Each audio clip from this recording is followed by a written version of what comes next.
যদি কোনোদিন সিনেমার চেয়ে শক্তিশালী মাধ্যম আসে, সেদিন সিনেমাকে লাথি মেরে সেখানে চলে যাব। I don't love film. না না, ঘাবড়াবেন না, উক্তিটি আমার না। উক্তিটি একজন সিনেমা পাগল বিখ্যাত মানুষের, বরেণ্য চলচ্চিত্র পরিচালক ঋত্বিক কুমার ঘটক।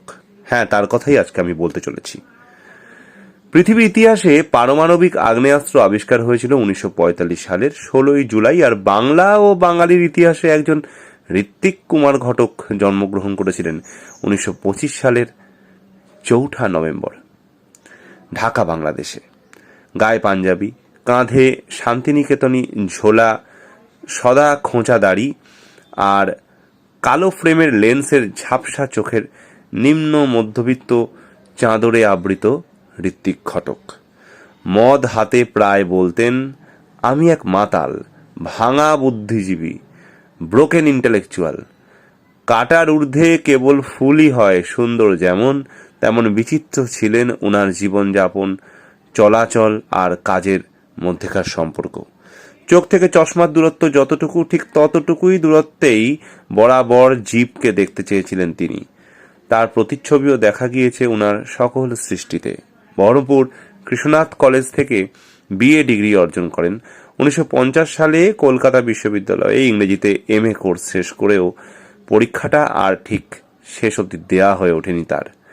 ওনার বড় ভাই মনীশ ঘটকও ছিলেন খ্যাতনামা লেখক। ওনার বাবাও লেখালেখির সাথে সম্পৃক্ত ছিলেন। সেখান থেকেই সাহিত্য চর্চার পোকাদের সাথে মোটামুটি বসবাস করা শুরু ওনার। 47-এর ভারত ভাগের পর সপরিবারে কলকাতা যেতে বাধ্য হয়। নিজ মাতৃভূমি ত্যাগ করে শরণার্থী হওয়ার মর্মবেদনা উনি কোনোদিনই ভুলতে পারেননি। সেই ছাপ ওনার জীবন দর্শন এবং ওনার পরবর্তী সৃষ্টিতে ফুটে উঠেছে। কলকাতায় এসে যোগ দেন পিপলস থিয়েটারে। তখন পিপলস থিয়েটারই ছিল ভারতের সবচেয়ে জীবন্ত থিয়েটার।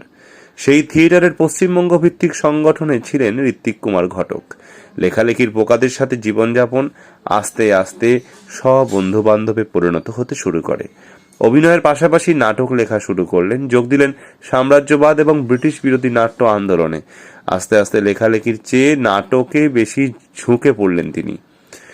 ওনার যুক্তি ছিল, গল্প পড়ার চেয়ে মানুষ নাটক বেশি দেখে।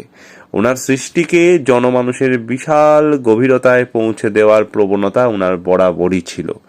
লিখেছেন কত ধানে কত চাল, ইস্পাত, জ্বলন্ত, এর মতো অসাধারণ সব নাটক। নির্দেশনাও দিয়েছিলেন। জলা 1991, দলিল 1951, সরি মাফ করবেন একটু ভুল বললাম, জলার সালটা 1951। এই উভয়ের মতো উল্লেখযোগ্য নাটক। দলিল ছিল দেশভাগের ফলে বাংলা দুভাগ হয়ে যাওয়া মানুষের, সাধারণ মানুষের দুঃখ ভারাক্রান্ত এবং বিচলিত হওয়ার দীর্ঘ শ্বাস নিয়ে। জ্বালা ছিল ঋত্বিকের নির্দেশনায় সর্বশেষ নাটক, যেটা তিনি পরিচালনা করেন 1957 সালে।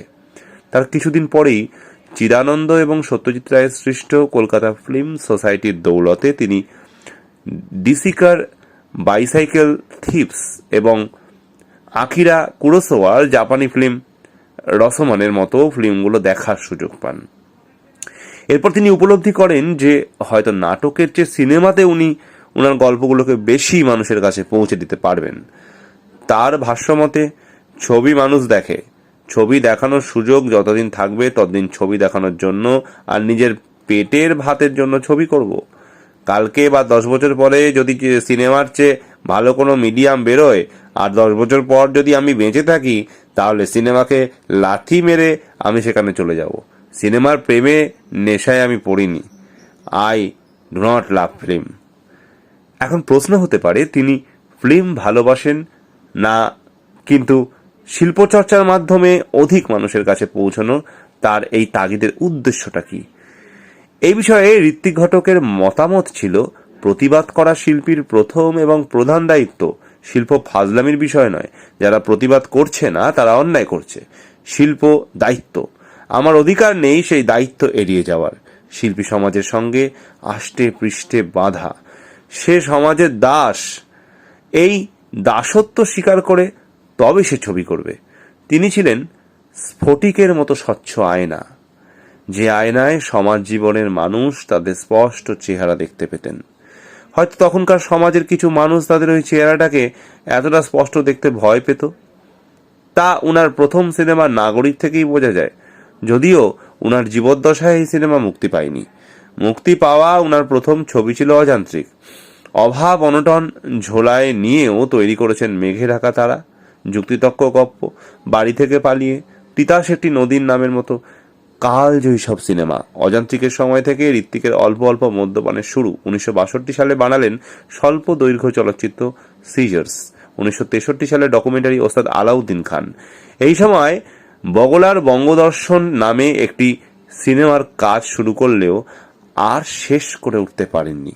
কোমল গান্ধার ফ্লপ হওয়াটা ছিল কফিনের শেষ পেরেক। 1965 সালের দিকে বাংলা মদ ধরলেন তিনি, এমনকি স্নান করাও ছেড়ে দিলেন। তার এমন জীবনযাত্রার ফলে অসুস্থ হয়ে স্ত্রী ছেলে মেয়েদের নিয়ে বাবার বাড়ি চলে যেতে বাধ্য হলেন। মদ্যপান নিয়ে একটা মজার ঘটনা প্রচলিত আছে। এক রাতে ঋত্বিক ঘটক ফিরছেন, ঠিক হেঁটে ফেরার অবস্থায় নেই তখন আর। ট্যাক্সি অগত্যা, পকেটে পয়সা না থাকা সত্ত্বেও। ভাড়া স্যার, আমার কাছে টাকা নেই। তুমি এক কাজ করো, এখান থেকে সোজা 1/1 বিশপ লেফ্রয় রোডে চলে যাও। সেখানে গিয়ে দেখবে একটা ঢ্যাঙা লোক দরজা খুলবে। ওকে বলো ঋত্বিক ঘটক ট্যাক্সি করে ফিরেছে, সঙ্গে টাকা ছিল না, ও টাকা দিয়ে দেবে। সেই দীর্ঘকায় ব্যক্তি, যা শোনা যায়, সেইবার এবং এরপর বারবার ভাড়া মিটিয়ে দিয়েছিলেন। ঋত্বিক তাকে উত্ত্যক্ত করতেন, কিন্তু মুক্ত কণ্ঠে স্বীকার করতেন ভারতবর্ষের সব থেকে ঠিকঠাক ক্যামেরা বসাতে জানে ওই ঢ্যাঙা লোকটাই। তারপর অবশ্যই যোগ করতেন, আর হ্যাঁ, আমি খানিকটা জানি। দীর্ঘকায় ব্যক্তিটি, যার মতে সিনেমার সম্ভাব্য কোনো বিষয় নিয়ে লিখতে বাদ রাখেননি ঋত্বিক, ছিলেন আরেক কিংবদন্তি চলচ্চিত্রকার। এতক্ষণে নিশ্চয়ই বুঝে গেছেন, মানিকবাবু সত্যজিৎ রায়। অযান্ত্রিক দেখার পর সত্যজিৎ রায় বলেছিলেন, ঋত্বিকবাবু সময় মতো ছবিটি দেখাতে পারলে উনি হতেন পথিকৃৎ। সমাজ জীবনের যন্ত্রণা চলাকালীন সময়ে উনি কমিউনিস্ট ভিত্তিক রাজনীতির সাথে জড়িত ছিলেন। 1966 সালে ঋত্বিক পুনের ফিল্ম অ্যান্ড টেলিভিশন ইনস্টিটিউটে ভিজিটিং প্রফেসর হিসেবে যোগ দেন এবং পরে ভাইস প্রিন্সিপাল হন। উনি সিনেমা বানানোর চেয়েও ওনার শিক্ষকতা পেশাকেই এগিয়ে রাখতেন, কারণ ওনার শত শত ছাত্র পড়েন দেশ তথা পৃথিবীর বিভিন্ন প্রান্তে। তিতাস একটি নদীর নাম সিনেমার কাজ চলাকালীন সময়ে উনি যক্ষ্মায় আক্রান্ত হন। 40-এর দশক থেকে শুরু করে 70-এর দশক পর্যন্ত সমাজ জীবনের দুঃখ দুর্দশার প্রতিফলন পাওয়া যায় ওনার সৃষ্টিতে। সেই প্রতিফলন দেখার জন্য দৃষ্টি ক্ষমতা হয়তো তখন আপামোর বাঙালির ছিল না। উনি একবার রাগ করে এক ইন্টারভিউতে বলেওছিলেন, ইদানিং সত্যজিৎ বাবুদের ছবি আর ছবি দেখতে যাওয়া দর্শকদের দেখলে বেশ আনন্দ হয়। একদিন হয়তো বাংলা সিনেমার আরও শিক্ষিত দর্শক হবে, হয়তো সেদিন আর ঋত্বিক থাকবে না। ভাবা প্র্যাকটিস করো। এই ইঙ্গিত হয়তো তখন আমাদের বোধের ছিল না। ব্যক্তিগত জীবনে অভাব অনটন ঝড় ঝঞ্ঝা ছিলই, কিন্তু তিনি নিজের দর্শনের সঙ্গে আমৃত্যু আপোষ করেননি। কাজের স্বীকৃতি সীমিত হলেও তিনি তার সৃষ্টির তাড়না থেকে বিচ্যুত হননি কখনো।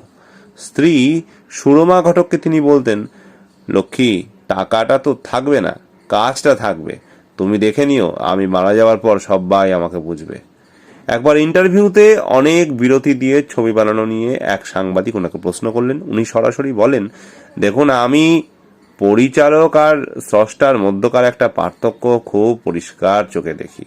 একজন পরিচালক যে কোনো একটি বিষয় নির্বাচন করেন বা গল্প নির্বাচন করে সংলাপ চিত্রনাট্য নির্বাচিত চরিত্রদের মাঝে বিপণন করেন, শুটিং করেন, এডিটিং করেন, তারপর ছবিটিকে সবার সামনে নিয়ে আসেন। আর একজন স্রষ্টা জীবন সমাজ থেকে বিষয়কে তুলে এনে গল্পে রূপ দেন, আস্তে আস্তে নিজের মধ্যে লালন পালন করতে থাকেন, গল্পের চরিত্রদের নিজের সন্তান সুলভ লালন পালন করতে থাকেন, তাদের আচার আচরণ পোশাক আবরণ অভ্যাস দিয়ে বড় করে তোলেন গল্পের জন্য। তারপর সংলাপ শুটিং এডিটিং করে তার নির্মাণকে সবার সামনে নিয়ে আসেন। একজন পরিচালক অনেক কিছু করতে পারেন, কিন্তু একজন স্রষ্টা পারেন না, তার সময় লাগে। আমাদেরও লেগেছে এমন একজন নক্ষত্রকে, উনার সময়কে ধরতে না পারার কষ্টকে আগলাতে, ওনাকে বুঝতে। সত্যই হয়তো বাংলা সিনেমার ক্ষণিক শিক্ষিত দর্শক হয়েছে, হয়তো আরো হবেও। কেবল একজন ঋত্বিক কুমার ঘটকই তা দেখে যেতে পারলেন না। কিন্তু বাংলা চলচ্চিত্র বা বিশ্ব চলচ্চিত্র আজন্ম দেখবে, মনে রাখবে আপনার নাম তথা আপনার সৃষ্টি স্বর্ণাক্ষরে। স্যার ভালো থাকবেন যেখানেই থাকবেন। ঋত্বিক ঘটক বেঁচে থাকবে স্রষ্টা হয়ে, তার সৃষ্টির আলোয়। কিংবদন্তি পরিচালক ঋত্বিক ঘটককে জানাই প্রণাম। এতক্ষণ আমি যেই প্রতিবেদনটি পাঠ করলাম সেটি আমার নিজের লেখা একেবারেই নয়, এটি লিখেছেন সুমন ঘোষ। আমি ফেসবুকের একটি পেজ, যে পেজের নাম এক যে ছিল নেতা, সেখান থেকে পেয়েছি। আমি সেই ফেসবুককে জানাই আন্তরিক ধন্যবাদ, পেজটি এবং পেজটির যারা অ্যাডমিন আছেন তাদেরকে জানাই আমাদের শ্রদ্ধা, এবং চ্যানেলের তরফ থেকে সুমন ঘোষ মহাশয়কে জানাই শতকোটি প্রণাম। নমস্কার।